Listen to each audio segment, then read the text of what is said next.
Colossians 3:23 says, whatever you do, do it with all your heart, as if you're working for the Lord, not for human masters.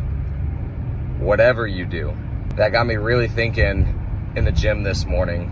I was thinking about if I was giving it my all, if I was putting in 100% effort. And what I found is a lot of times I suppress what my potential is, what I'm capable of doing.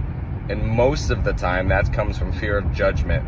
I don't want to push too hard because I don't want people to be thinking that, I think I'm all this, or that I'm actually pushing.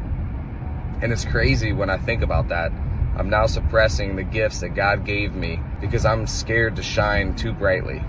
I'm scared to do everything to use everything that God gave me for His glory.